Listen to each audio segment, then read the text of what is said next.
तो आज हम पढ़ते हैं लाइन एंड एंगल्स, रेखा और कोण। रेखाओं में अगर हम बात करें तो पहली रेखा हो गई समांतर रेखा, लंब रेखा और हमारी तीसरी है संरेखीय। संरेखीय कौन कौन सी होती है? ठीक है, अगर हम रेखा की बात करें तो दो बिंदुओं को मिलाने वाली जो ये है ये रेखा, ये ए बी एक रेखा है। और किसी भी रेखा का कोई भाग पी क्यू ये रेखा खंड है।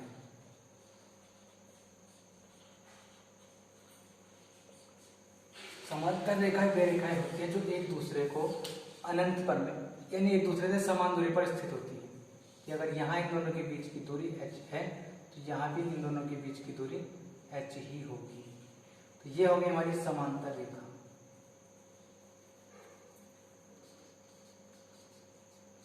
समांतर रेखा तो ये A, ये B, ये C और ये D, तो ये है समांतर रेखा। ए बी पैरेलल है सी डी के। लंब रेखा वे रेखा होती हैं जो एक दूसरे को 90 डिग्री पर काटेगी, 90 डिग्री पर। जैसे कि ये ए बी कोई रेखा है और ये सी डी कोई रेखा है। ये बिंदु ओ पर एक दूसरे को 90 पर काट रही है, तो ए बी लंब रेखा है सी डी की। अब बात करते हैं संरेखीय रेखा की। संरेखीय रेखा कौन सी है? जो एक ही बिंदु से होकर जाएंगे।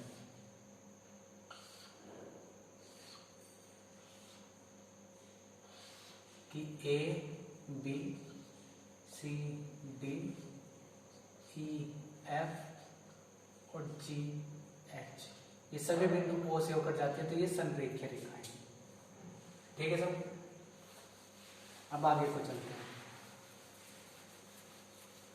अब हम प्रॉपर्टीज पहले पढ़ते हैं कोण क्या होता है। दो रेखाओं के कटान बिंदु पर बना बीच में ये है कोई कोण। क्या है? कोण। यानी कि दो रेखाओं की मदद से जो बनता है ये होता है कोण। अब कोण कितने प्रकार के होते हैं? अगर हम कोण की बात करें तो पहला होता है न्यून कोण। न्यून कोण की वैल्यू 0 से लेकर 90 से छोटी होती है। फिर दूसरा होता है हमारा समकोण। समकोण में कोण की वैल्यू 90 डिग्री होती है। फिर तीसरा होता है हमारा अधिक कोण। अधिक कोण की वैल्यू 90 से बड़ी और 180 से छोटी होती है। चौथा होता है रेखीय कोण कह सकते हैं।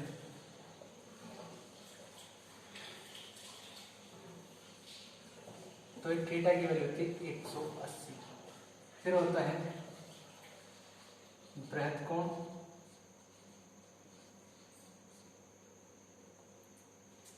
ये होता है 180 डिग्री से बड़ा।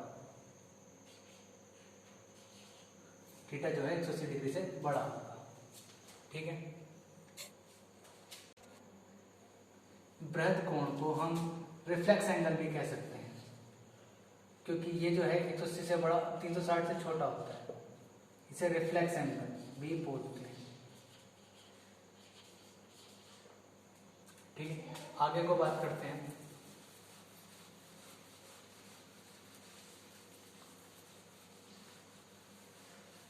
अब बात करते हैं कोटिपूरक कोण को दो भागों से और बांटा जा सकता है।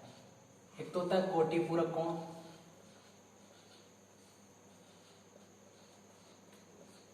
और दूसरा होता है समपूरक कोण।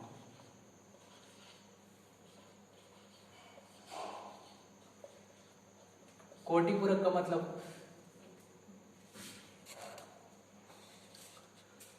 कोण का मतलब होता है कॉम्प्लीमेंट्री एंगल।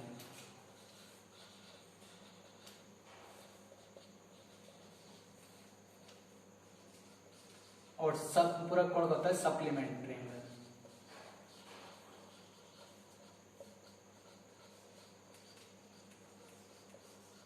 क्या स्पेशलिटी है, जैसे कोई कोण, दो कोण है θ1 और θ2, यदि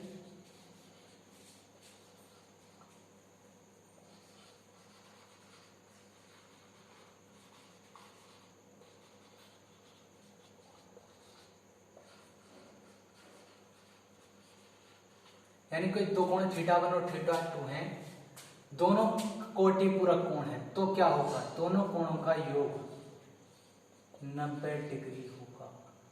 अर्थात हमें किसी भी कोटि पूरक कोण का मान निकालना हो तो 90 में से पहले वाले कोण को घटा देंगे, दिए कोण को घटा देंगे तो मुझे कोटि पूरक कोण मिल जाएगा। सब पूरक कोण का क्या हिसाब होता है, इफ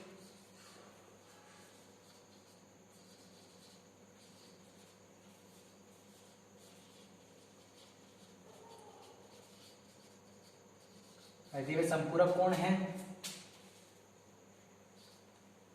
तो क्या होगा, तो θ1 और θ2 का जो सम है वो 180 डिग्री होगा। अर्थात अगर θ2 को निकालना है तो 180 में से पहले वाले एंगल को घटा देंगे और मुझे सप्लीमेंट्री एंगल मिल जाएगा।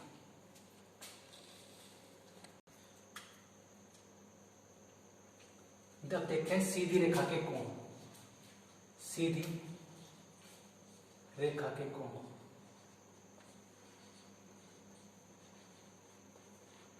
देखो ये कोई सीधी रेखा और ये कोई, इसे कुछ कोण बनते हैं, जैसे ये θ1 θ2 और ये θ3। तो हमें पता है सीधी रेखा में कोण होते हैं 180, तो इन सभी का सम कितना होगा, θ1 plus θ2 plus θ3 is equal to 180 degree. ठीक है, अभी तक हमने जितना भी जाना उसे रिकैप करते हैं, दोबारा से देखते हैं हमने क्या क्या सीखा। तो आज हमने सीखा, पहले तो हमने सीखा न्यून कोण। ये कोण कौन सा होगा, न्यून कोण। क्यों, क्योंकि इसकी जो वैल्यू है थीटा की वैल्यू 0 से बड़ी है और 90 डिग्री से कम है, तो ये हमारा होगा न्यून कोण। कौन सा होगा,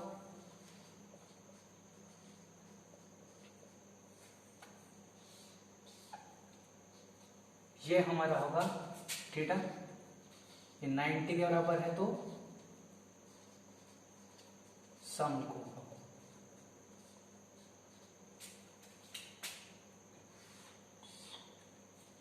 ये जो थीटा है ये हमारा होगा अधिक कोण।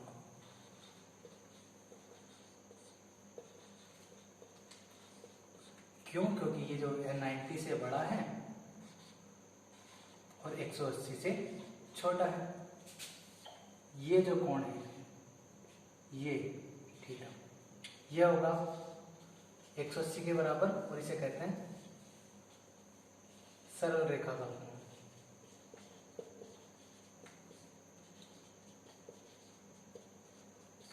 और एक मैंने बताया था ये वाला जो एंगल है, ये जो थीटा है ये बाहर का, तो ये जो थीटा है ये 180 से तो बड़ा है लेकिन 360 से छोटा है, तो इसे कहते हैं हम बृहद कोण।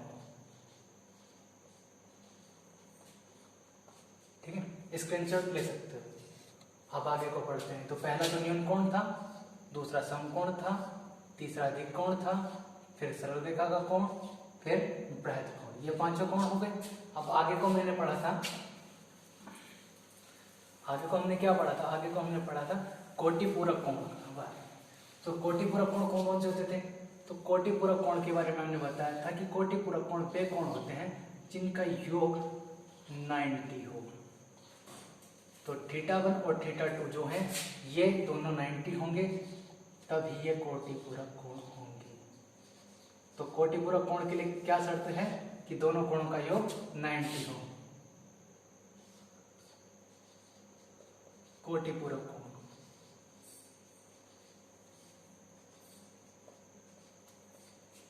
और अब आगे को बढ़ते हैं। ये कोई θ1 है और ये कोई θ2। ये सरल रेखा का कोण है, तो θ1 प्लस θ2 का मान कितना है 180 डिग्री। तो ये θ1 और θ2 क्या हो जाएंगे, दोनों कोण मिलकर समपूरक कोण। क्या हो जाएंगे, समपूरक कोण। ठीक है। अब बात करते हैं थोड़ी सी सरल रेखा के कोणों के बारे में। देखो इसको समांतर जो रेखाएं हैं वो कैसे कैसे कोण बनाएंगी। ये दोनों समांतर रेखाएं हैं पी क्यू और आर एस। कोई तिर्यक रेखा इन्हें ऐसे काट रही है। ये मेरी कोई तिर्यक रेखा है ए बी, ठीक है, जो इन्हें यहाँ सी है और यहाँ डी है, सी और डी बिंदु पर काटती है। तो मैंने इस वाले एंगल को मान लिया 1, इसे 2, इसे 3, इसे 4, 5, 6, 7 और ये 8। ठीक है। तो हमारा जो एंगल 1 होगा वो एंगल 3 के बराबर होगा। क्यों? क्योंकि शीर्षाभिमुख कोण है। शीर्षाभिमुख कोण, शीर्षाभिमुख वे कोण होते हैं जो एक दूसरे के अपोजिट होते हैं।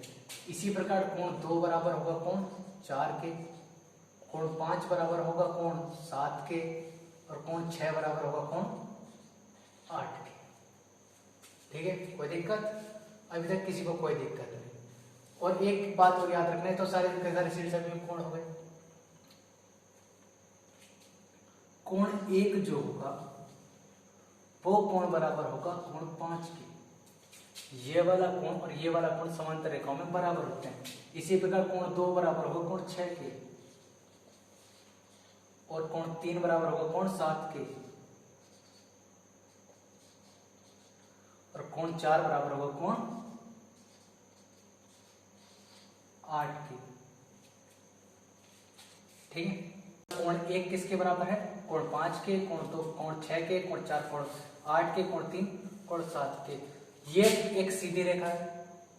तो इसी प्रकार कोण 1 और कोण 2 ये ऐसे सीधी रेखा को मान लो पी क्यू। तो कोण 1 और कोण 2 का योग कितना होना चाहिए 180। कोण 1 सॉरी इस तरह लेते हैं, कोण 1 और कोण 4 का, ये भी तो सीधी रेखा है ना, भी तो कोण 1 और कोण 4 का योग कितना होना चाहिए 180। और मुझे किसी ने बताया कोण 1 बराबर कितना है कोण 5 के। तो जब कोण 1 की जगह कोण 5 भी रख देते हैं तो कोण 5 प्लस कोण 4 बराबर कितना हो गया 180। अर्थात इन दोनों कोणों का सम कितना होगा 180 डिग्री। इसी प्रकार इन दोनों का सम भी कितना होगा 180 डिग्री। अर्थात अंतः कोणों का जो योग होगा वो 180 डिग्री होता है। अंतः कोणों का योग 180 डिग्री। कोण 1 कोण 5। तो हम सबको मिलाकर क्या लिख सकते हैं, इन सबको मिलाकर क्या लिख सकते हैं, एक बार स्क्रीनशॉट ले लो फिर आगे पढ़ते हैं। हम सबको मिलाकर लिख सकते हैं कोण 1 बराबर होगा कोण 3 के, शीर्षाभिमुख। कोण 3 बराबर होगा कोण 5 के, ये जेड बना गया। कोण 5 बराबर है कोण 7 के। तो अर्थात कोण 1 3 5 7 ये वाले ये कोण बराबर होंगे। इसी प्रकार कोण 2 बराबर होगा कोण 4 के, और कोण 4 बराबर है कोण 6 के, और कोण 6 बराबर है कोण 8 के। ये भी हमें पता चल गया। और हमने क्या बात पता चली है कि कोण 4 और कोण 5 का सम 180 डिग्री, कोण 3 और कोण 6 का सम भी 180 डिग्री होगा। ठीक है। अब इस पर आधारित सवाल अगली वीडियो में करेंगे। इस वीडियो को ज्यादा से ज्यादा लाइक करें, शेयर करें, कमेंट करें। कमेंट जरूर करें, अपने ट्राई कमेंट में जरूर बताएं ताकि हम अपने आप को संशोधित कर सकें और आपको ज्यादा अच्छे से अच्छी सुविधा प्रदान कर सकें। धन्यवाद।